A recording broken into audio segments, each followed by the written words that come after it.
At Wildlands, high school students meet all of their credit and target areas through projects. Students control their own learning by creating projects which they find interesting and which meet their learning plan. The project options for students are limitless.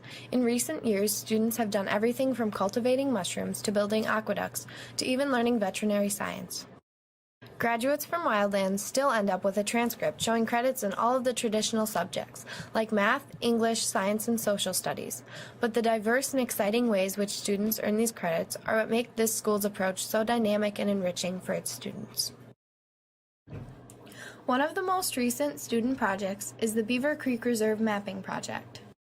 This video shows the steps students took to complete this project and provides an example of project-based learning at Wildlands. Every project starts with an idea or a question. This project was started with the goal of mapping the reserve and its trails, an idea that was first applied by Beaver Creek Reserve staff, who approached Wildlands students and teachers with the project in September of 2012.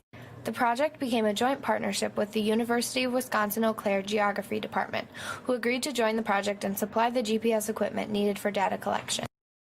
During a meeting with representatives from Wildlands School, Beaver Creek Reserve, UW-Eau Claire, and the Governance Board of Beaver Creek, an outline for the project was created, as well as a list of information to be included on the maps.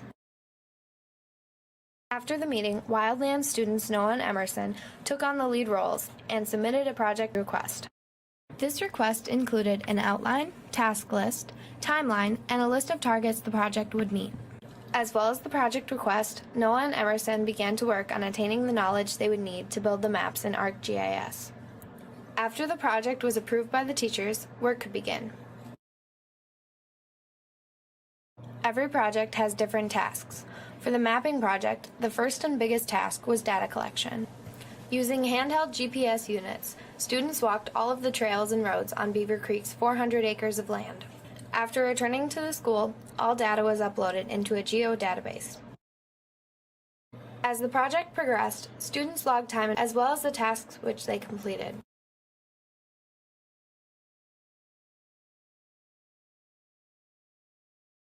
Once all of the data was collected, the next step was to begin building the maps.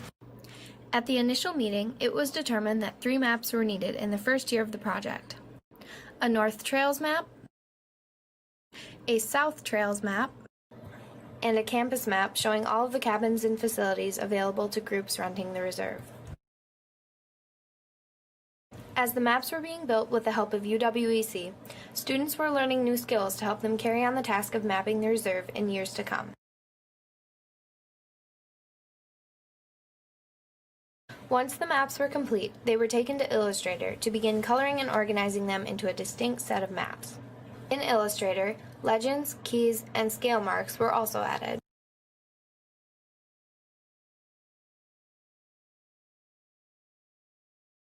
Even though the maps were finished, the project still needed to be recorded and published.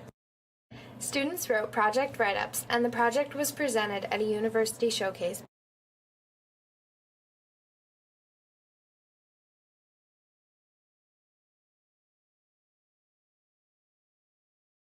To close a project, students meet with the teacher who is their advisor on the project and present their final result or product along with time logs. When closing the mapping project, points were divided into subjects. In the end, the project met credit areas in social studies, geography, English communication, technology, and PE.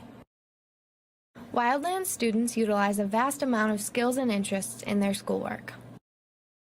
The BCR Mapping Project is a great example of students pulling from multiple areas of study to create one large project which brings them credit in a variety of subjects.